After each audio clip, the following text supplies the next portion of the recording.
আসসালামু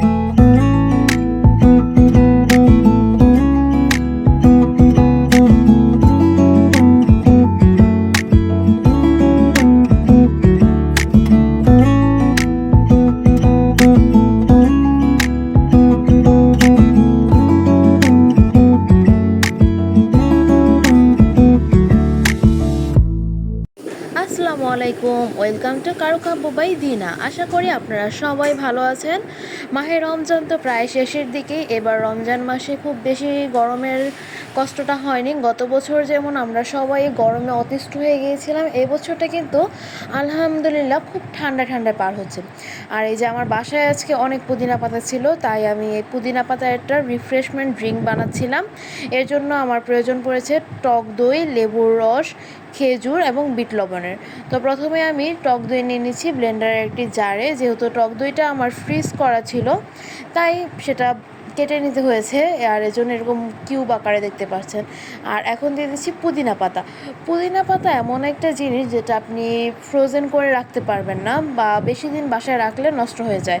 তো এটা চটজলদি খেতে হবে। আর আমি ওই দিন একসাথে 2 আটি পুদিনা পাতা নিয়ে এসেছিলাম, যেটা মানে পরিমাণের থেকে অনেক বেশি হয়ে গেছিলো। তো ভাবলাম যে এটা দিয়ে রিফ্রেশমেন্ট একটা ড্রিঙ্ক বানিয়ে ফেলি। আর যেই ভাবা সেই কাজ।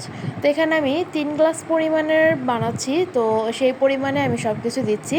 প্রথমে টক দই দিয়েছি, তারপর পুদিনা পাতা, এবং এখন দিয়ে দিচ্ছি বিট লবণ, এবং এখন মিষ্টির জন্য খেজুর দিচ্ছি। আমি চিনিটা অ্যাভয়েড করেছি।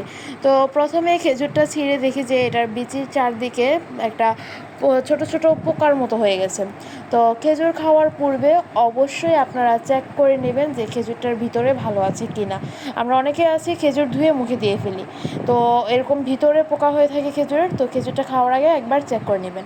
আর আমি এখানে ব্যবহার করছি আজোয়া খেজুর। আজোয়া খেজুরটা মিষ্টির দিক দিয়ে আমার কাছে অন্য খেজুরের থেকে খুব বেশি মিষ্টি মনে হয়েছে। আর এখানে আমি 3 গ্লাস শরবতের জন্য 3টা খেজুর ইউজ করেছি, এবং আলহামদুলিল্লাহ আমার শরবতের মিষ্টি ভাবটা কিন্তু পারফেক্ট ছিল।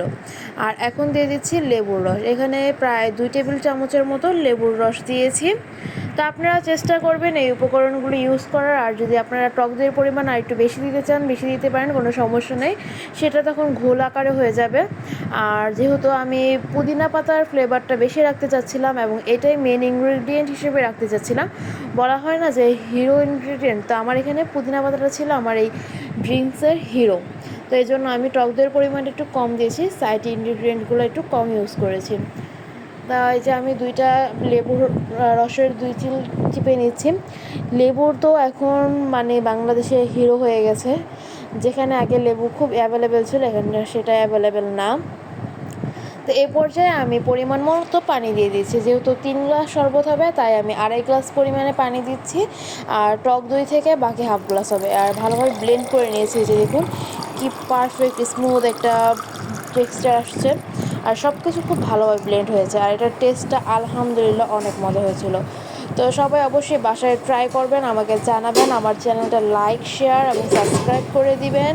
আমার পাশে থাকার জন্য সবাইকে অনেক অনেক ধন্যবাদ।